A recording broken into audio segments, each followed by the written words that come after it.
Olá, sejam todos muito bem-vindos a mais um Fofoca Geopolítica. É sempre um prazer estar aqui com vocês, sempre gosto muito disso aqui. Para quem está chegando, para quem é novo no Fofoca Geopolítica, eu me chamo Hansen, sou host, sou o rosto, sou o culpado desse podcast e eu faço isso com muita alegria, então sejam todos muito bem-vindos a mais um Fofoca Geopolítica. O tema de hoje é um tema ultra relevante para vestibulares, mas é ultra relevante para a vida, para servir de lição do que não devemos fazer jamais. Hoje nós vamos falar sobre o apartheid, o regime principalmente sul-africano. A gente poderia até falar de outros casos de apartheid pelo mundo, inclusive usos modernos do nome apartheid, mas esse assunto ele é grande. Então o objetivo hoje aqui é fazer um panorama, uma conversa, uma fofoca, né, nossa, sobre o apartheid sul-africano, um pouco do seu contexto. E, assim, é uma lição que a gente tem que aprender para nunca mais repetir. Então, o assunto de hoje é interessantíssimo, um dos assuntos que as pessoas geralmente pedem. Vamos falar sobre ele e, como sempre, você sabe, nós temos aqui na descrição um link se você quiser aprofundar e aprender mais sobre o apartheid, assim como quaisquer outros assuntos que a gente tenha passado aqui no Fofoca. Você pode clicar aqui na descrição, você vai ter um material maneiraço, não só sobre o episódio de hoje, mas sobre vários episódios. Se você quiser aprender mais, olhar questões, como é que isso aparece no vestibular, então fica aqui a recomendação. E você sempre pode nos ouvir no Spotify. Que é isso, né? Já que vai ouvir no Spotify, dá logo 5 estrelas de bobeira, né? Fazendo nada, a gente vai. Gente, vamos começar agora a explicar o apartheid, tá?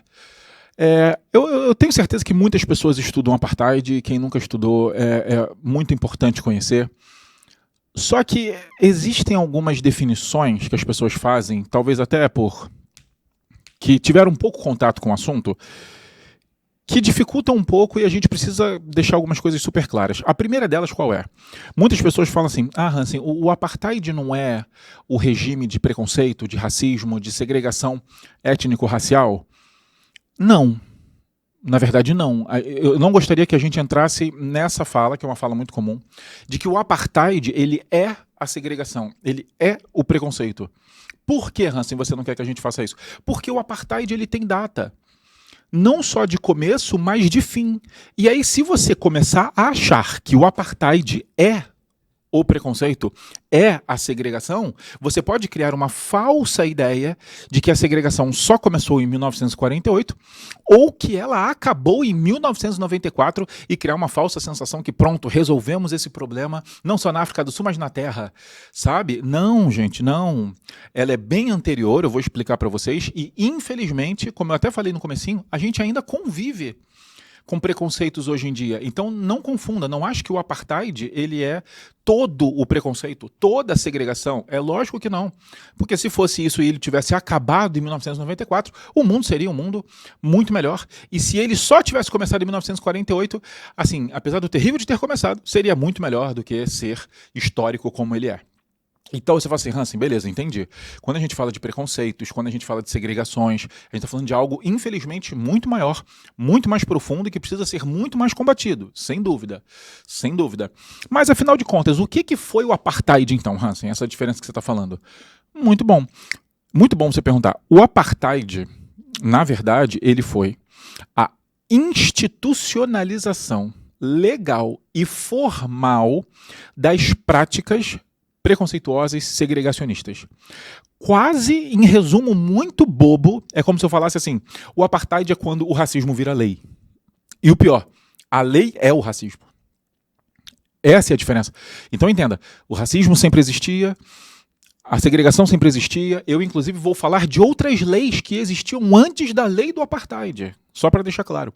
Mas o apartheid, ele é um grau de situação tão absurda que a segregação, o racismo estrutural passa a ser a lei, passa a ser a forma como o país funciona. Então você está não apenas legalizando as práticas segregacionistas, mas você está tornando elas a base do funcionamento do Estado. Então entenda a política, por isso que as pessoas falam da política ou o regime do apartheid, porque é o momento em que se institucionaliza, em que se legaliza, em que se torna uma lei pela qual o Estado funciona. Então acho que só nesse momento acho que você já entendeu qual é o intuito do episódio. Não é falar para você que ali na África, no ano de 1948, na África do Sul, a gente vai ver o começo das políticas segregacionistas. Não, mas a gente vai ver a sua total institucionalização, a sua total legalização. E aí é que mora o absurdo dentro do absurdo. Tudo bem? Então acho importante a gente começar daí já para pontuar o que é, o que não é, as diferenças. Pô, beleza, Hansen, entendi. Agora me veio outra pergunta. Qual é a outra pergunta? Como se cria um regime, um conjunto de leis, caraca, um conjunto de leis que legaliza o preconceito? Ótima pergunta. Ótima pergunta. Vamos lá, vamos tentar entender um pouquinho. Para começar, acho que está claro para todo mundo que a África do Sul, como a gente chama, nem sempre foi África do Sul, beleza? Ela era, na verdade, composta de vários pequenos territórios, ocupado por várias e várias comunidades diferentes, de etnias diferentes, de linguagens diferentes, tá? Então ele nunca, historicamente, se formou como um único país, como é o que a gente vê hoje. Hoje a gente vê uma África do Sul que pega ali toda a parte sul do continente africano, né, que vai do Atlântico ao Índico, passando pelo famoso Cabo da Boa Esperança, né, ora chamado Cabo das Tormentas, e a gente tem aquela sensação de que aquele território já existia, que aquele território era disputado, quando na verdade ele era um enorme quebra-cabeça. O que acontece? O que hoje a gente conhece como África do Sul entra no radar do mundo, principalmente depois de 1488, ali quando Bartolomeu Dias vai fazer o quê? A volta embaixo da África. Uma volta que já era muito esperada. Por que já era muito esperada? Porque eu quero sair do Atlântico e de todo o comércio do Atlântico, e aí você pensa que no Atlântico a gente une África, América do Sul, Europa, América Central e do Norte. Caraca, é comércio pra caramba, principalmente saindo das potências europeias na época, tá? Principalmente saindo das potências europeias. Mas eu quero levar esse comércio não só para distribuir no continente asiático, mas principalmente para trazer recursos do continente asiático. A gente está muito acostumado a falar das especiarias, mas era muito além das especiarias. Eu quero fazer comércio mundial. Eu quero ir na Ásia, a gente falava muito das Índias, né? Eu quero ir às Índias buscar os recursos para poder comercializar no Atlântico. Então existia, assim, uma grande vontade de conseguir, por mar, sair do Atlântico e chegar até a Ásia. E a gente vai fazer isso como? Passando pelo Índico, justamente por onde? Pelo sul do continente africano. Sul do continente africano, hoje a África do Sul. Tá? Então ali já no final do século XV, já começam a ficar de olho na África do Sul, você entende? Do tipo, caramba, olha ali o lugar. Caraca, que maneiro, ó. Daqui, filho, tu olha para um lado é Atlântico, tu olha para outro lado é Índico, coisa linda. Coisa linda para comércio. Que é isso? Hansen era fácil de navegar? Não, não era fácil de navegar.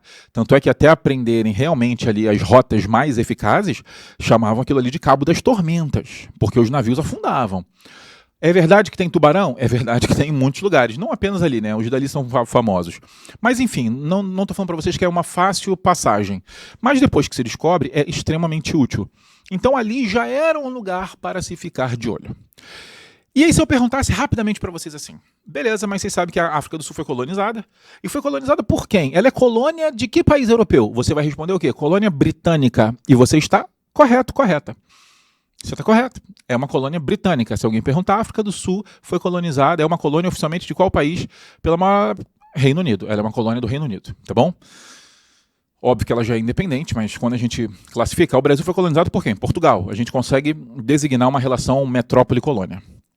Só que o que pouca gente sabe é que a maior parte da população europeia na África do Sul, assim como o primeiro europeu a chegar, foram os holandeses. Inclusive, boa parte das influências que ali existem hoje por conta dessa questão europeia externa, vem muito de holandeses. Então, ainda no século XVII, mais ou menos na metade do século XVII, lá perto de 1652, os holandeses, tá, muitos verdadeiramente fugindo da Europa, principalmente de perseguições religiosas, mas muitos realmente fugindo, outros vieram nessa intenção de criar o novo. Os holandeses chegam ali e fundam a cidade do Cabo, Cape Town. Tá? E aí eles vão fundar essa cidade com um plano de ali ficar e ali dominar. Até porque, gente, vamos lá. África do Sul, dos países mais bonitos do mundo, procure paisagens da África do Sul. É loucura. Assim, lindíssimos, lindíssimos, tá? Mas não é só isso. A África do Sul, gente, ela é um lugar riquíssimo. Riquíssimo. em pedras preciosas, e a gente destaca muito ouro. E dentro desse campo das pedras preciosas, né, o ouro como um grande metal, e aí no campo das pedras preciosas a gente destaca o diamante. Então imagine um lugar lindo, bom para transporte, conecta Atlântico e Índico, né? Caraca, e tem diamante e ouro. Cara, a África do Sul ela é um tesouro a céu aberto. Ela é um tesouro a céu aberto. Então é óbvio que vai crescer muito interesse em cima daquela terra. E esses holandeses que ali chegaram vão ocupar aquela terra, vão começar a se expandir, vão começar a se relacionar ali e vão dar origem a um grupo que a gente vai acabar chamando de Afrikaners. Então esses Afrikaners são esses descendentes de holandeses, inclusive isso vai virar um idioma, o Afrikaner. Eu tenho 2 amigos sul-africanos, os 2 são Afrikaners. São descendentes de holandeses, muitos com sul-africanos, outros apenas descendentes, mas enfim, eu quero que você entenda que ali o que tem é uma ocupação holandesa. O que vai acontecer no século XIX, e olha que a gente nem chegou no apartheid, que é em 1948, eu só estou te dando contexto para você compreender como que a gente vai culminar no apartheid, esse absurdo. Quando a gente chega ali mais ou menos no século XIX, quem entra na história? Os britânicos. Eu fico impressionado. Eu queria ganhar R$10 cada vez que eu falo da interferência dos britânicos. Porque falar de interferência dos Estados Unidos, interferência russa ou soviética, referência chinesa, acaba sendo meio clichê hoje em dia. Mas, caraca, cada vez que eu falo de interferência do Reino Unido, é inacreditável. Eu queria ganhar R$10 cada vez para ver quanto eu ia fazer no ano. Aí, Hilton, se você, tiver aí com a verba disponível, eu aceito. Você, cada vez que eu culpar ou relacionar os britânicos a algum processo de exploração, domínio, guerra, alguma coisa, você me dá R$10. Porque assim, no final do ano eu gostaria de saber quanto a gente vai fazer disso. Se não puder dar R$10, hoje faz o seguinte, curte esse vídeo, pelo amor de Deus. Que é isso, gente? Só curtir não custa nada. Dá uma curtida aqui, encaminha para quem? Os meus amigos mais próximos, não custa nada. E dá aquelas 5 estrelas no Spotify, né? A gente tá aqui batalhando pra caramba, né? Pô, bater ali, ó, top podcast de educação do Brasil, isso é um sonho, espero que vocês ajudem a realizar. Mas vamos lá. Os britânicos chegam e, obviamente, vão começar a disputar as terras, vão se dar melhor que os holandeses, vão jogar a população holandesa para um canto específico do país, hoje a gente sabe que é mais a região leste da África do Sul, vão tomar Cape Town. Então os ingleses chegam e tomam a África do Sul. Ela passa a ser um território britânico. Por mais que os holandeses estivessem lá há mais tempo e tivessem mais gente que os britânicos vão ocupar, vão mandar exército, vão mandar população, porque eles também querem a África do Sul. Resultado, a África do Sul ela começa a observar que ela não só passou a ser explorada, dominada externamente, como ela virou um palco de disputa entre potências europeias, holandeses e ingleses. Tá? E perceba que em nenhum momento eu falei das populações locais. Porque as populações locais já tinham saído do rol de quem vai controlar o país. Entre britânicos e holandeses, eles tinham certeza que um dos dois seria. Qual? Não sei. Quase não importa. O que eu sei é que vai ser um de nós. Repara como é que a população local já começa a ser retirada de qualquer plano de construção de país. Eles já começam a ser excluídos, muito antes da lei. É importante você saber disso. Aí você fala assim, Hansen, essa população não faz nada? Gente, vamos lá, uma coisa que eu já tinha falado para vocês. Não existia apenas uma população no que hoje é a África do Sul. Nós tivemos algumas populações. Inclusive, muitas dessas populações vão começar a se juntar para formar comunidades maiores para tentar ter um pouco mais de força. Tá? Quando a gente olha, por exemplo, os processos ali do aumento da comunidade Zulu, isso é um exemplo. Os próprios africanos, etc. Mas assim, muitas populações ali não conseguiam bater de frente com o imperialismo britânico. E começaram a observar que esse imperialismo britânico estava cada vez mais tomando o país, até que a coisa fica terrível. Quando é que a coisa ficou terrível? Quando, ali, no começo do século XX, só para a gente conseguir chegar mais perto, no começo do século XX, mais precisamente no ano de 1910, forma-se a União Sul-Africana. União Sul-Africana, aí já é o que a gente está chamando de África do Sul, tá, gente? A União Sul-Africana, ela vai ser formada por um controle britânico, presta atenção agora, e um apoio africâner. Lembra que o africâner é esse descendente de holandês. Em resumo, quando eles formam a África do Sul, como a gente conhece? Formamos a África do Sul, beleza. Esta África do Sul que você conhece, ela é composta de holandeses, e ingleses no poder. Em resumo, o que eu quero falar para você? Que a África do Sul, enquanto país, ela já foi feita, pensada para que a população negra não tivesse acesso. Aí você vira para mim e fala assim, Hansen, quando você diz a população negra da África do Sul, você está falando da maioria, certo? Gente, eu estou falando da maioria surreal, assim. Estou falando da maioria absoluta do país. Então, quando eu falo população negra da África do Sul, subentenda que ali eu estou falando da população parda, da população preta que ali vivia, certo? E eu até poderia falar de outras populações, como, por exemplo, populações asiáticas. Né? Um grupo muito presente na África do Sul, pouca gente sabe disso, são indianos. Tem bastante indiano lá, descendente de indiano na África do Sul, vieram junto com ingleses. Mas, na verdade, eles criam uma outra categoria. Eles chamam da população negra, principalmente pardos e negros, pardos e pretos sul-africanos, e eles chamam, por exemplo, os asiáticos de não brancos. Então eles chamam de os chineses, eles chamam os indianos, chamam de não brancos. O que importa é, existe um grupo dominante que é o grupo branco. Se você não é branco, você faz parte do grupo negro ou dos não brancos. Mas o que eles não permitiam é a confusão entre quem é branco e quem não é. Foi um Estado formado com total controle da população branca no poder. Aí você fala assim, entendi, Hans. Aí você fala assim, calma aí, mas então não tinha muito, né, para onde ir. Não tinha muito para onde ir.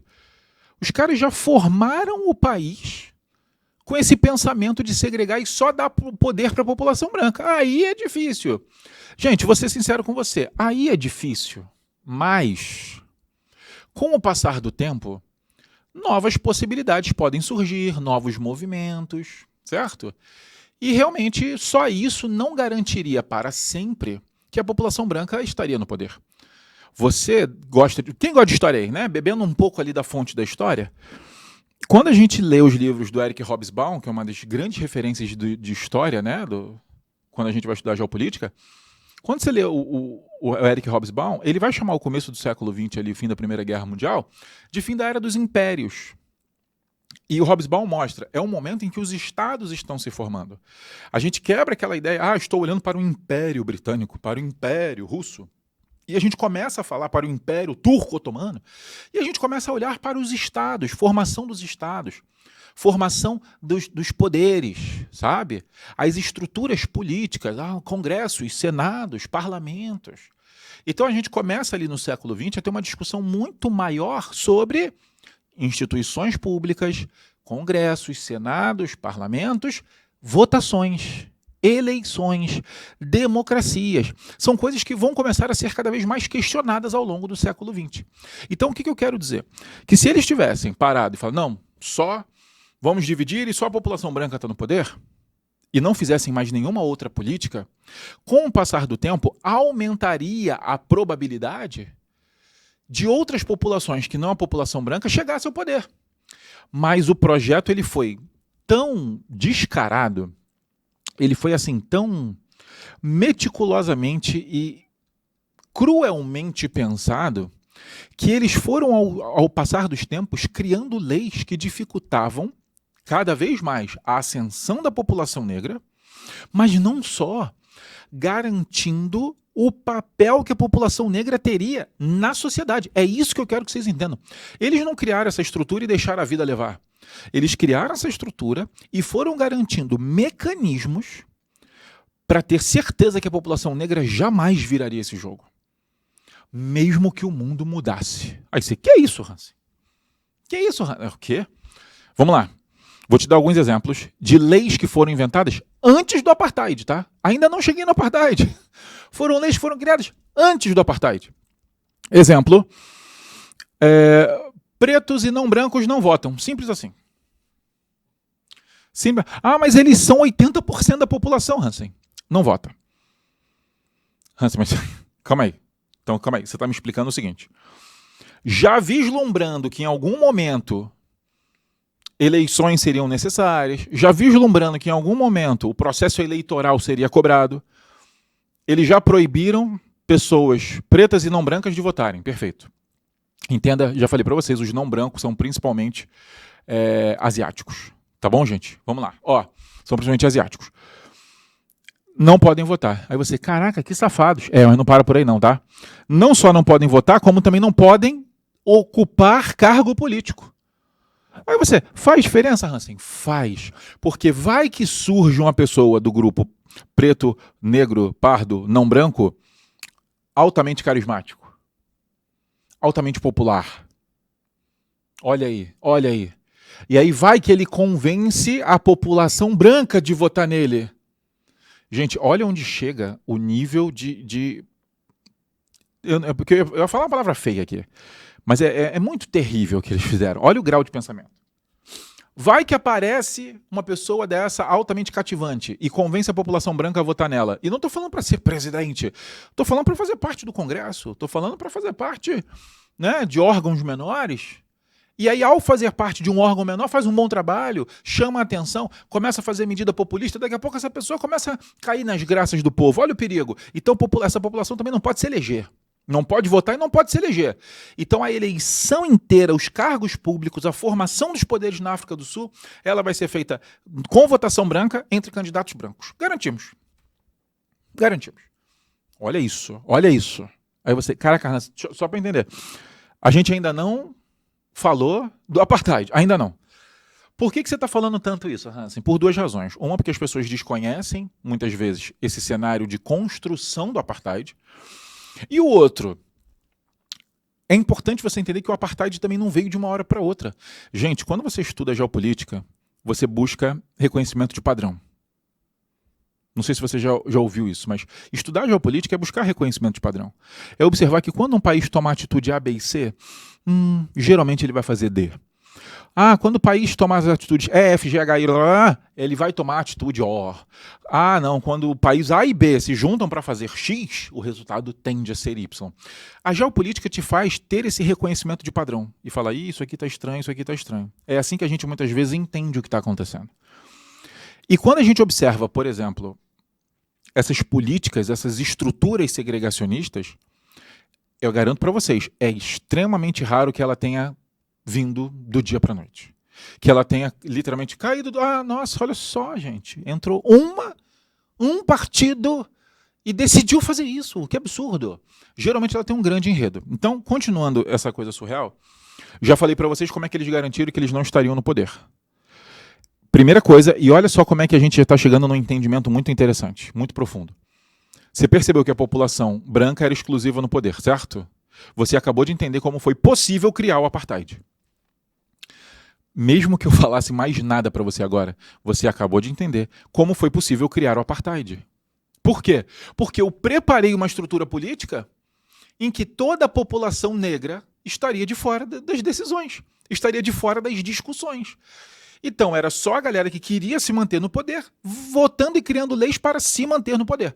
E aí vamos continuar. Quando a gente olha ali para 1913, eles vão fazer o que eles chamaram da Lei de Terras Sul-Africana. Nessa Lei de Terras Sul-Africana, eles decidiram, pegaram todas as terras férteis, né? Todas as terras férteis, e falaram o seguinte, beleza, vamos separar as terras férteis entre terras para brancos e terras para negros. Olha só aqui, né? Não? Beleza, dos 100% de terras férteis da África do Sul, quanto vai ficar para a população negra? Poxa, eles são 80% da população, né? Tem que ter, né? Tem que ter uma quantidade razoável, 80% da população. Beleza, então, para esses 80% da população que é a população negra, nós vamos dar 8% das terras. 8. E 8 onde eles queriam. Não é qualquer terra, não. 8 onde o governo decidia que era. Hansen, para que isso? Porque se for zero, não tem mais opção. A única coisa que sobra é a guerra. Se for zero, a única coisa que sobra é você pegar numa arma e sair para a luta, porque você não tem nem como sobreviver com zero. Então, dá 8. 8 é o suficiente para quê? Para criar uma subsistência muito mínima, para enriquecer ninguém. E eu escolhendo onde fica esses 8%, eu digo onde essa população mora. E eu vou tirá-la das áreas que eu mais quero controlar, eu vou tirá-la das áreas mais favoráveis, e eu sei onde eu vou investir o dinheiro público. Eu vou fazer obra nas áreas brancas e vou deixar excluídas as áreas negras. Então eles começaram a escolher onde no país as populações moravam, quanto e onde. Aí você, caraca, Hansen, que bizarro, você acha que para por aí? Não para por aí não. Por quê? Porque isso foi uma medida rural, a lei de terras é uma medida agrícola. Eles, a partir do ano de 1913, tá? 1918 até 1923, eles vão fazer uma série de demarcações urbanas sobre onde a população negra urbana também pode morar, com o mesmo pensamento. Vamos criar áreas só para a população negra, para não misturar, e eu escolho onde ficam essas áreas. Uma coisa que você não pode esquecer, quem controla o Estado controla as Forças Armadas e a polícia. A polícia da África do Sul foi uma polícia construída para garantir que essa segregação se mantivesse. As Forças Armadas eram instruídas a manter a segregação como tal. Então essas áreas que eu escolhi, a população negra vai morar aqui, essa população negra ela é obviamente e altamente vigiada pelas Forças Armadas do Estado, para garantir que dali elas não saiam. Quase numa redoma de violência. Olha que loucura, gente. Que é isso? Ailton, como é que as pessoas estão até agora, né? Porque assim, eu falei pra vocês, gente, apartheid é assunto bizarro, tá?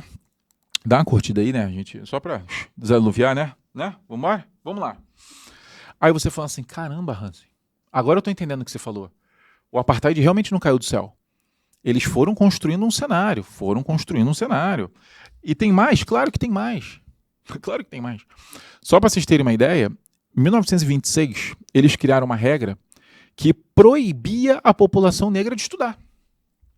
Depois eles até vão mudar um pouco, porque um estudo mínimo passou a ser necessário. Mas eles impedem a população negra de estudar. Para quê? Para que ela seja sempre uma oferta numerosa e pobre de mão de obra barata. Gente, olha como é que a coisa é terrível. Eles tinham a maior parte das terras, as melhores terras, e eles garantiram que a maior parte da população não tenha poder político, não participe do poder político e não tenha qualificação para se tornar mão de obra qualificada. Nunca. Vai ficar sempre como mão de obra barata. E aí vai garantir essa hegemonia, essa estrutura de poder. Então, quando a gente fala da construção do apartheid, tá? E aí algumas pessoas, até por contato com a disciplina, às vezes imaginavam o seguinte, que o apartheid fosse uma coisa que tivesse sido quase que imposta do nada. Sabe? Porque ela realmente foi imposta pelo Partido Nacionalista. E aí o Partido Nacionalista, quando chega no poder, ele realmente vai colocar as leis do apartheid em vigor. Só que muitas pessoas acham que isso foi quase uma surpresa, ou quase algo não esperado, ou quase algo assim, caraca, que loucura, os caras chegam no poder e do nada tudo muda. Não, gente. Já estava muito bem desenhado a forma como a África do Sul estava dividindo o seu país. O que não se esperava era que essas leis ficariam mais pesadas, mais agressivas, à medida que o mundo evoluía e condenava esse tipo de política. A coisa era tão cruel que era assim, o mundo apontando o dedo e a galera falando, é isso aqui mesmo. E segue o baile, bicho. E segue o baile. É isso. É assim que funciona. Isso é o terror.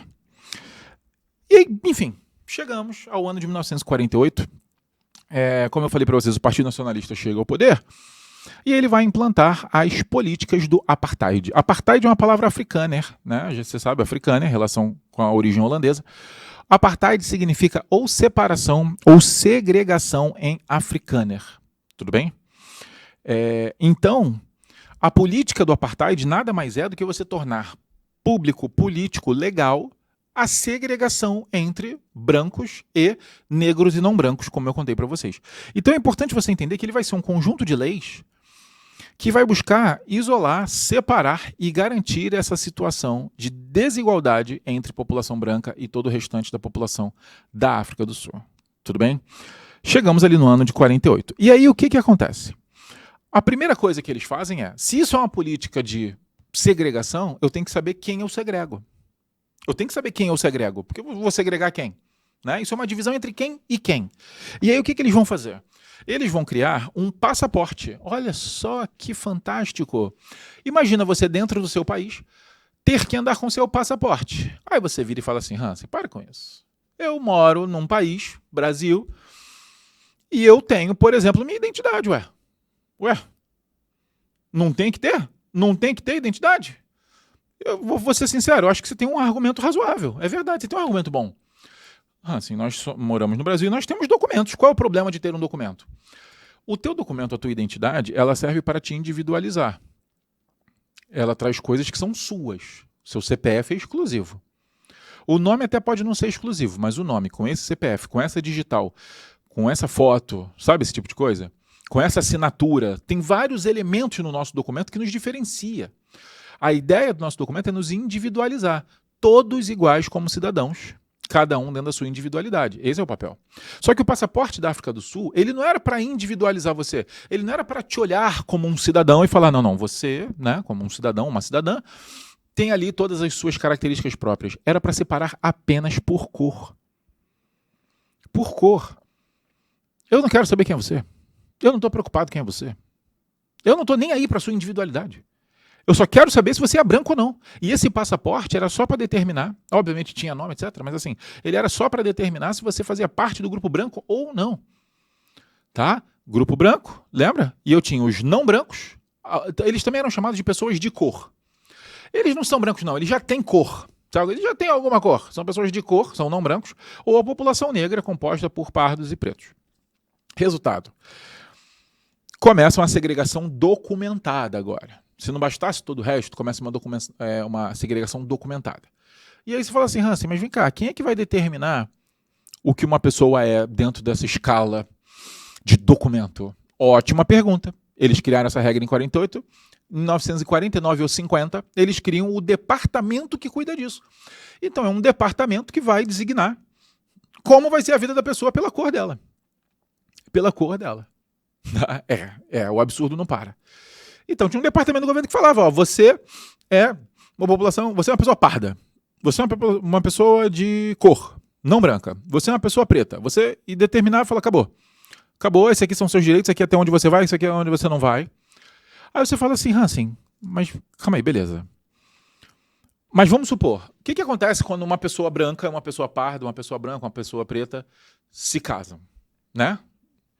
Eles podem ter filhos mais brancos, mais pardos, mais pretos. Como é que eu vou saber? Ótima pergunta. Tanto é que vários casos na África do Sul, nós temos irmãos designados com passaportes diferentes. Beleza? Aí é que está o ponto.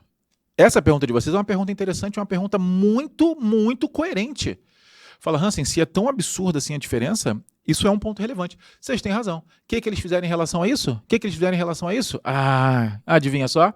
Criaram uma lei que proibia o casamento entre pessoas brancas e não brancas ou pretas. E pardas, obviamente. Não pode ter casamento entre brancos e os outros. Pretos, pardos e não brancos. Não pode. Inclusive, muitas denúncias aconteciam, as pessoas, obviamente, você me diz quem você acha que era preso. Obviamente, a parte não branca da história. Era preso, não pode casar. Para quê? Para evitar essas coisas. Aí você fala assim, caraca, Hansen, agora eu estou entendendo o que você está falando. Porque assim, não é que eles criaram algumas leis, não é que eles tiraram, por exemplo, uma população X do poder. Eles criaram uma estrutura e foram aprimorando a estrutura. E aí perceba a palavra que eu usei, gente. Eles criaram toda uma estrutura, baseada em quê? Leis, localização geográfica, departamentos do governo, aplicação de leis, uso de forças armadas, uso de forças policiais, constituição do país, oferta de serviços públicos. Eu estou contando isso tudo para vocês. No fundo, eu estou dando aqui um grande exemplo para ajudar vocês a entenderem o que a gente chama, muitas vezes hoje, de construção de racismos estruturais. Vocês entendem que é diferente apenas de um ato isolado de racismo ou de injúria racial. É, na verdade, o pensamento, a estruturação, a criação de uma estrutura capaz de manter uma população excluída de tudo ou de boa parte das ofertas de um país. E é isso que eu estou mostrando para vocês. Então eles foram lá e criaram as leis, o passaporte, o departamento, proibiram o casamento e, pior, não só proibiram o casamento, como eles criaram a lei da imoralidade. E adoro isso. A lei da imoralidade. Olha essa cara de pau. Não só não pode casar, como não pode manter relações também. Populações brancas e não brancas e negras. Não pode. Não pode. É imoral. Olha que loucura. O problema não é transar. O problema não é nada disso. O problema é a imoralidade de você fazer uma coisa dessa. Que é isso, gente. Não pode. Aí é imoral. Olha o surreal. Para garantir exatamente essa divisão para sempre. Tá? Essa divisão para sempre. Aí você fala assim, caraca, Hansen, que loucura, bicho. Que loucura. Eu não preciso nem falar para vocês o quanto que foi piorando a vida, né, dos sul-africanos negros, o quanto foi piorando, até que algumas figuras começam a aparecer, e assim, não é o foco do episódio de hoje, inclusive se vocês poderiam comentar se vocês acham que vale a pena um episódio só sobre ele, que é a figura do Mandela, né? Você deve conhecer pelo nome de Nelson Mandela, não sei se você sabe, ele não se chamava Nelson. Eita, sabia dessa? Nelson Mandela, sabia dessa, Ailton? Nelson Mandela não se chamava Nelson. Que é isso? Não se chamava Nelson. Assim, como assim? Gente, eu não sei se você sabe, vamos lá. Vocês lembram quando eu falei que dentro da África do Sul nós tínhamos várias estruturas e várias diferentes comunidades? Então, numa dessas comunidades, o Mandela, ele era da família real daquela comunidade. O Mandela era praticamente um príncipe, não sei se você sabe disso. Literalmente, ele era tipo um príncipe. Tá? Ele era de uma família real. Ele era de uma família de muitas posses. Obviamente uma família preta, mas uma família que não estava tão segregada pelos sistemas que o apartheid colocou, porque já tinha uma estrutura prévia. E aí o Mandela, ele teve uma realidade diferente de vários outros sul-africanos, não só porque teve dinheiro, mas porque teve oportunidade de estudar, entre outros lugares, em colégios internacionais. Num colégio internacional dele, ele ganha o nome de Nelson, porque o seu nome de origem, né? E ele se chamava Rolihlahla Mandela, e ele era apelidado de Mandiba. O Mandela, ele era muito chamado de Mandiba. Inclusive, na África do Sul é muito comum se falar Mandiba, quando se fala do Nelson Mandela. Ele ganha o nome Nelson nessa escola internacional, em que deram um nome mais ocidental para ele, mais americano para ele. Tá? Então, mas o Mandela, então, ele vai sobre um viés diferente, um viés de quem teve estudo. Obviamente ele sofria preconceitos, obviamente ele tinha dificuldades, obviamente ele tinha seus obstáculos, mas era diferente de alguém que já tinha sido taxado nos passaportes e que não teve oportunidade de estudar e que estava taxado a ser mão de obra barata para sempre. Nos raros lugares que aceitavam um estudante negro, o Mandela fez direito. Não sei se sabe, o Mandela era advogado. E a gente está falando do apartheid como uma constituição, legalização, um conjunto de leis. Quem melhor que um advogado ou alguém do campo judiciário para ajudar a debater e questionar essas coisas? Obviamente a gente nunca vai ter totalmente certeza, mas muitas pessoas falam que o Mandela novão, adolescentão, meio garanhão, né? Falam que tinha uma boa lábia, falam que Mandiba não era pouca coisa não, Ailton. Que isso? Falava que Mandiba era danado, tá? Mandiba. Enfim, Mandiba novão lá, né? Falam que ele não era tão ligado nessas questões mais políticas, mais cruciais do país. Mas falam que quando ele entra, principalmente na faculdade de Direito, e ele começa a ler o que ele estava lendo, uma pessoa extremamente inteligente, quando ele começa a ler o que ele estava lendo, ele fala, caraca, o que é isso aqui? O que ele, inteligente, ele começou a ver por A mais B o que estava desenhado. Ele falou, cara, a gente está fadado a morrer. É o que a gente está fadado a morrer. Tá? Então, isso chama muita atenção dele. E ele não precisava de dinheiro.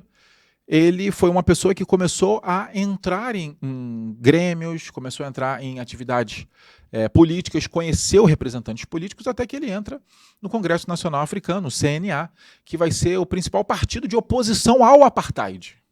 Tá? Oposição ao apartheid. E ele era famoso, por exemplo, por entrar com pedidos de habeas corpus para prisões arbitrárias.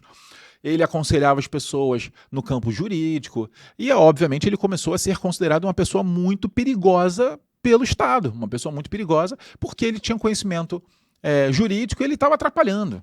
Ele estava atrapalhando. Uma das coisas que foram proibidas na África do Sul foi atividades comunistas. Não sei se você sabe, era contra a lei ser comunista na África do Sul.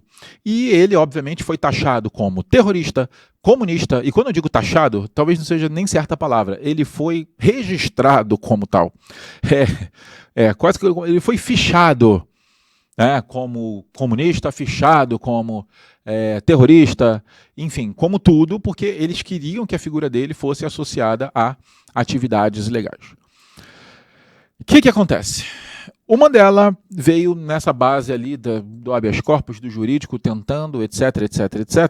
E aí algumas pessoas viram e falam o seguinte: Hansen, eu já li. Como eu falei assim, gente, Mandela dá um episódio à parte, tá? Mandela dá um episódio à parte. Hansen, eu já li que o Mandela, ele era do braço armado, tá? Eu já li que o Mandela não era esse negócio de advogado que você está falando aí, não. Habeas corpus, conselho... Eu já li que ele era, meu irmão.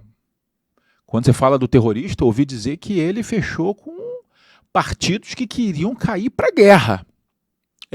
Violência. Violência, luta armada, levante. Então, é importante você falar isso. O que acontece? Essa não era a postura, pelo menos a postura oficial do Mandela, tá, gente? Mas o que acontece? No ano de 1960, num dos auges dessa política do apartheid, dessa segregação, da dificuldade da população negra de se manter, num desses momentos, eles fazem em Shaperville, né, se escreve Shaperville, em Shaperville, eles fazem um protesto pacífico, um manifesto pacífico, em que eles pegam esses passes que eu falei para vocês, que são os passaportes, né, que diz o que você é, o que você não é, eles pegam esses passes e queimam em protesto. Eles fazem uma fogueira e queimam em símbolo de descontentamento com essa política absurda que nós não deveríamos ser taxados pela cor dentro do nosso país. Eles vão lá e queimam. E aí, para não permitir que isso acontecesse, eles mandam as forças policiais chegam atirando, vão matar ali perto de 70 pessoas imediatamente em um protesto pacífico. Depois disso, cresce, principalmente dentro do próprio CNA, do partido, uma ala, aí sim, realmente, que para com essa visão exclusivamente da política e da revolução do manifesto, e sim, entra para o braço armado. E sim, é verdade que muita gente fala, o Nelson Mandela, em vários registros, está sim associado, não só como associado, mas como um dos líderes desse braço armado, numa coisa que ele fala que chega uma hora que não existe mais o diálogo contra a violência. Quando você manifesta pacificamente, quando você só tem o direito de ficar calado, e quando você faz uma coisa, mesmo sem atacar ninguém, você é massacrado, por isso que esse episódio ficou conhecido como Massacre de Shaperville, ele fala, cara, acabou o diálogo. Como é que você tem diálogo? Não me escutam, eu não tenho voz, eu não posso votar, eu não posso ser eleito, eu não posso andar nos lugares que eu quero andar, eu não posso frequentar os lugares que eu quero frequentar, eu não posso me relacionar com as pessoas que eu quero me relacionar. E agora eu também não posso falar que me matam. Acabou. Tipo assim, e aí o discurso desse braço do CNA é um discurso assim, chegamos a um limite, não dá mais.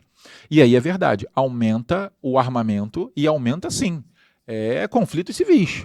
A violência começa a aumentar muito e é óbvio que as forças policiais e militares começam a ser usadas contra a própria população. Contra a própria população. Olha isso. Tá? Isso é muito grave, E eles percebem, até pelo aumento da violência, que ia ficar cada vez mais difícil controlar essa situação. E aí você lembra que eles sempre criam uma lei, outra lei, uma lei, outra lei, né? Que vai tornando mais fácil o controle da população branca e mais difícil a ascensão da população negra? Então, em 1970, eles vão criar uma lei chamada Lei da Cidadania Bantustã. Hans, o que é Lei da Cidadania Bantustã? Gente, vamos lá. Já ouviu falar nos Bantustões? Bantustões são áreas, tá? Como se fossem grandes bairros. Pensa num enorme bairro. Boa parte deles murados, tá? Cheio de muro, que eram classificados como cidades independentes. Presta atenção. Cidades independentes. E essa lei da cidadania Bantustã chegou a cogitar transformá-la em países independentes. Totalmente diferente. Tipo, não, isso aqui não é África do Sul, não. Isso aqui é um Bantustão. Isso aqui não é África do Sul, não. Isso aqui é outra coisa. Olha que discurso bonito. Isso aqui é independência, rapaz. Aqui vocês se mandam. Ouvi dizer que aí dentro, ó, vocês podem até pensar, sabe em quê? Vida política, cara. Que aí? Tá doido, rapaz. Isso aqui é teu. Isso é teu. Vai ser feliz. Inclusive, o maior bantustão de todos é o nome do primeiro grupo de pagode do Belo. Soweto. Já ouviu falar de Soweto? Soweto é o nome do primeiro grupo, o grupo de pagode que tornou o Belo famoso. Soweto é o nome do maior bantustão africano. E o que eles estavam fazendo? Quando você cria essa cidadania bantustã, que eles chamaram, é como se eu pegasse no Brasil e falasse assim, ó, existe um estado aqui no Brasil que não vota em mim. Eu quero ser presidente, mas caraca, aquele estado ali não vota em mim de jeito nenhum. O que eu vou fazer? Pego aquele estado, torno ele independente e eles deixam de ser brasileiros. Agora eles são outra coisa. Então o voto deles não conta para mim. Entende? Então, já que eles são outra coisa, eles também não podem se eleger aqui no Brasil. Já que eles são outras coisas, eles não vão votar aqui no Brasil. É como se eu tirasse eles da vida pública do país. É como se eles fossem algo diferente. Logo não votam, logo não participam, logo, mesmo que aumentem a pressão por eleições, por democracia, por voto universal, essa galera aqui vive outra coisa. E aí você já entendeu que já havia uma pressão estrangeira, tá? A África do Sul começou a sofrer boicote. Vamos lá, vamos dar nome aos bois? No começo do apartheid, a África do Sul ainda tinha apoio americano, ainda tinha apoio do Reino Unido, ainda tinha apoio holandês, vamos ser sinceros? Sim, ainda teve apoio. Depois, realmente, a pressão começou a aumentar e os apoios foram caindo. A África do Sul ela sofreu vários boicotes e pressões da ONU, que a gente conversou semana passada com a Mari. A África do Sul ela foi boicotada, por exemplo, de Jogos Olímpicos para não participar. Então, assim, realmente começou a aumentar a pressão estrangeira. E acho que eles começaram a sentir que em algum momento ia dar ruim. Tá? Em algum momento ia dar ruim. Então, eles criam essa ideia do Bantustão. Mas todo esse movimento de vai dar ruim, ele cresce a partir desse massacre de Shaperville, de 1960. E desse aumento das forças paramilitares civis. E esse levante civil armado que sabe-se lá o que pode acontecer. Em 1962, o Mandela é preso. Em 1964, tem o julgamento dele. Né? O julgamento, não é Rovinha, talvez. O julgamento de Rovinha, como ficou chamado. O Mandela é condenado à prisão perpétua. E ele realmente vai ser preso. Ele vai ser preso, vai passar 27 anos preso. Ele vai ser preso. Vai sofrer vários tipos de tortura psicológica, vários. Desde avisarem que a mãe morreu, né? Ele sempre falava da mãe com muito amor, a fazerem terror psicológico com ele todo dia, colocarem ele em celas muito pequenas. O número da cela do Mandela é um número muito emblemático na África do Sul. Quando ele morreu, a seleção da África do Sul jogou com o número da cela do Mandela na camisa, num amistoso contra a seleção brasileira. Então, assim, tudo isso envolvendo o Mandela acaba ganhando muita força, mas a verdade é que com o Mandela preso, a parte do conflito armado não caiu, na verdade aumentou. Aumentou e começou o número de células sul-africanas armadas para lutar contra as forças do Estado. A gente começou a desenhar ali, gente, quase uma guerra civil, tá? Quase uma guerra civil. A gente começava a olhar ali e falou, cara, o que está acontecendo ali? Começaram uma guerra civil. Inclusive, depois eles se separam, mas a esposa do Mandela, chamada Winnie Mandela, ela que depois você vai achar em várias fotos vestida socialmente, né? Com joias. O Mandela, você sabe, o Mandela depois vai ser o primeiro presidente negro da África do Sul, em 1994. Ela vai aparecer ao lado dele com roupas super sociais, chiquérrima, etc. Se você procurar Winnie Mandela, você vai ver fotos dela com roupa militar. Falando, gente, acabou, é guerra civil. É guerra civil. Os anos 80, falam que ao longo dos anos 80, mais de 10 mil sul-africanos vão morrer nessa guerra civil. Falam que ao longo dos anos 80, mais de 10 mil sul-africanos, entre populações negras e populações brancas, né, entre forças do Estado e forças desses grupos armados, vão morrer nesses confrontos aí de prisões, torturas, e tinha uma coisa que era muito terrível que acontecia quando eles queriam mandar recados, era uma frase que era uma frase dita com um sentido totalmente quebrado só para quem entendia. Você sabe que a África do Sul vende muitas pedras preciosas, eu falei para vocês, inclusive diamantes, etc. E eles usavam uma frase que é o seguinte: não se preocupa não, os nossos colares vão nos salvar. Só que isso era uma frase de duplo sentido, porque quando ele falava colares, e realmente era muito comum a produção de joias a partir de recursos naturais da África do Sul, então realmente se faziam pulseiras, colares, braceletes, brincos, anéis, etc.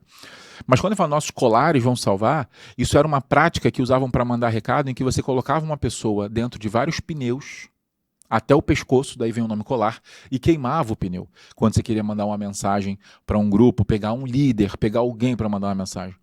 Então, era um clima hostil terrível, terrível. Aí você fala assim, caramba, Hansen, e assim, teve algum episódio que a gente destaca como, sei lá, um ápice para essa violência crescer tanto na África do Sul, dentro do apartheid, que já era isso tudo? A verdade é que tem, gente. O ano era 1976, era um dia 16 de junho. Então você acabou de entender por que estamos fazendo esse episódio agora.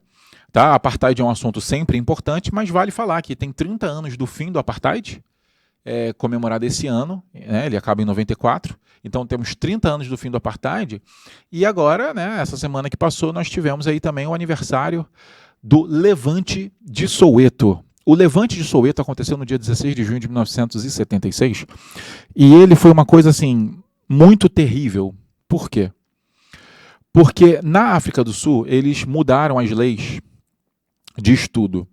E aí passaram a ter escolas negras. Olha só, né, gente? Escolas negras e escolas brancas, não preciso nem te falar, que eram totalmente separadas, né? Vocês já devem ter visto, se não viram, tem uma placa muito famosa que era Whites Only, somente brancos. Isso era espalhado em vários lugares. Públicos, não públicos, transporte, instituições. Não, isso aqui é para branco, isso aqui não é para branco. E, obviamente, as escolas também. Então, tinham as escolas brancas e as escolas não brancas. Essas escolas brancas, elas eram gratuitas, financiadas pelo Estado, a maioria delas, com um nível de exigência altíssimo para qualificar a mão de obra, que vai ser a mão de obra qualificada dos setores de logística, transporte e indústria da África do Sul. Olha que bonito isso, né? Já as escolas negras, elas eram pagas obrigatoriamente de baixíssima qualidade, com professores que tinham que ser não formados e com um currículo para formar o básico para uma mão de obra, no máximo, especializada. Eles não podiam aprender muito. Eles tinham, essa estratégia vem desde antes, eu já contei para vocês. Isso vem desde o começo do século XX, tá, gente? Falei para vocês ali. Desde a década de 10 que eles já faziam leis assim. E eles criaram essas, né, vão fazendo essas adaptações. O que aconteceu em Soweto, inclusive você acha mais informações se você coloca... Hoje não mais, tá, gente? Porque, né... hoje, quando você tem as IAs, você consegue traduzir tudo. Antes, para eu preparar conteúdos, estudar, quando eu trabalhei, né, escrevendo em revista, com um trabalho jornalístico, eu tinha que buscar muita coisa em outras línguas para eu ter mais informações. E era realmente diferente demais quando você procurava pelo Levante de Soweto ou quando você procurava em inglês, o Soweto Uprising, né, que é quando você procura o Levante em inglês. Esse Soweto Uprising, ele foi um movimento em que estudantes negros, principalmente, obviamente alguns de seus familiares também, mas principalmente estudantes negros, protestavam contra essas regras de escola, essa segregação, a qualidade do ensino para a população negra, a obrigatoriedade de ser ruim para a população negra, mas eram crianças, estudantes, protestando. E eu não preciso nem falar para vocês que as forças do Estado vieram e também atiraram contra, e também massacraram. E inclusive, não sei se você sabe, o dia 16 de junho, por causa do Levante de Soweto, na maior parte dos países do mundo é celebrado como o Dia das Crianças. A própria ONU definiu que 16 de junho ela chamou de Dia da Criança Africana. Tá? Mas muitos países, mesmo países não africanos, sabe o que no Brasil é 12 de outubro? Que na verdade é um feriado católico, mas tudo bem. Não sei se sabe disso, no dia 12 de outubro no Brasil é um feriado católico, não é um feriado do Dia das Crianças. É também o Dia das Crianças, mas não sei se você sabe disso. É considerado em vários países do mundo, o dia das Crianças mais celebrado do mundo é o dia 16 de junho, por causa do Levante de Soweto, esse massacre contra estudantes, para você lembrar o que aconteceu. E aí muitas pessoas falam que isso foi a gota d'água. Falam assim, gente, um Estado que atira contra criança e estudante, acabou. Não, acabou. Se antes já não tinha conversa, agora vou conversar o quê? O que não tinha conversa não tem mais para onde ir. E aí realmente a gente entra numa situação muito dramática de violência e a pressão estrangeira muito grande, muito grande, muito grande. Começam vários acordos pedindo para o Mandela sair da prisão para tentar acalmar e dar uma ideia de que aquilo ali era o fim do apartheid. Tá? O Mandela não aceita sair nessas condições para ele ser tipo um tapa-buraco, um amenizador. E a verdade é que os anos 80, a maior pressão chega. Hansi, qual foi essa maior pressão? Gente, a maior pressão simplesmente foi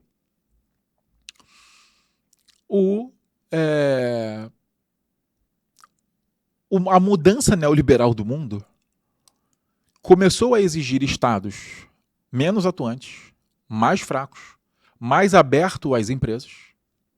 Vários países começaram a diminuir suas barreiras, vários países começaram a ficar mais preparados para receber essas empresas estrangeiras, esses investimentos, essas grandes empreitadas que estavam entrando. Então existia ali uma diretriz dos estados diminuírem suas atuações, e quando você olhava na África do Sul, era um estado que controlava absolutamente tudo. Absolutamente tudo. A geografia, né? A localização, a forma como se estudava, o perfil da mão de obra, o passaporte, quem você é, eu escolho a sua cor. Era um disparate. Você não pode casar com fulano, você não pode se relacionar. Era uma coisa, assim, muito terrível. E o que a gente observou, principalmente nos anos 80, foi uma debandada de empresas que, apesar de toda a lucratividade que a África do Sul era capaz de gerar com seus recursos naturais, com suas belezas, com seu turismo, que é incrível, né? Com seu setor de entretenimento, que é espetacular, com seu setor gastronômico, que é incrível, com a sua localização geográfica, que é fantástica para o transporte, apesar de tudo, eles começaram a ver várias empresas deixando a África do Sul, saindo da África do Sul. E isso começou a, se não bastasse toda a violência, né, os confrontos civis, a violência, a pressão internacional, as pressões da ONU, as pressões de vários países em cima da África do Sul, se não bastasse isso, os negócios começaram a ir por água abaixo, as empresas começaram a sair. Era insustentável a manutenção do apartheid. Um presidente chamado Klerk vai negociar não apenas o fim do apartheid, como a libertação do Mandela. E aí, tanto é que em 93, o Mandela e o Klerk dividem o Prêmio Nobel da Paz, pelo chamado fim do apartheid. O Mandela ele tem um posicionamento muito interessante, que ele já tinha antes e ele mantém. Ele fala que ele não estava ali para colocar... Ele estava ali para colocar o fim da dominação branca e nem começar a dominação negra. Ele falava assim, é hora de falar de sul-africanos. Tanto é que tem um filme com Matt Damon e com Morgan Freeman, que é sobre o time de rugby, o lendário time de rugby da África do Sul, um espetacular time de rugby da África do Sul, que eles usavam como símbolo de identidade nacional para brancos e negros, para tentar juntar. O Mandela tinha muito essa postura, e a verdade é que depois desse caos, chega-se ao fim a política do apartheid. Então, em resumo, a gente diz que esse regime ele existe oficialmente entre 1948 e 1994. E ali o Mandela se torna, nas eleições de 94, que é essa primeira eleição universal da África do Sul, ou quase universal, ele se torna o primeiro presidente negro da história da África do Sul. Tá? E é óbvio que, enfim, se fosse falar de Mandela, teriam outras coisas, mas esse foi o nosso episódio sobre o apartheid. Queridos, que é isso? Curtiram? Curtiram? Se curtiram, deixa aqui sugestão, que outros temas vocês querem ver, com quem vocês querem que eu fale aqui, quem vocês querem que a gente traga. A gente trouxe a Mari, trouxe o Ormes, eu acho que está bem legal, mas eu quero trazer mais gente. Façam sugestões. Conhece alguém legal aí, especialista? Manda pra gente, conta, Hansi, eu conheço, eu faço a ponte. Faça a ponte, não deixe de curtir esse vídeo, manda para os meus amigos mais próximos, baixa o material. Lembra, todo mundo que vem do Fofoca tem desconto de 10% no Descomplica. Então, além de baixar o material, se você usar o cupom FOFOQUEIROS, você tem 10% de desconto para estudar no Descomplica. Lá eu dou aula de atualidades, lá eu dou aula de geografia. Enfim, a gente vai se ver muito mais.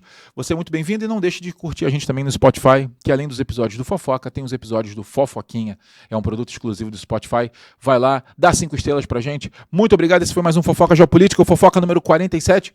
Espero que vocês tenham gostado. Estamos chegando no 50, hein? Ih, só vou jogar isso pro ar. Beijo no coração de todos vocês. Tchau, gente.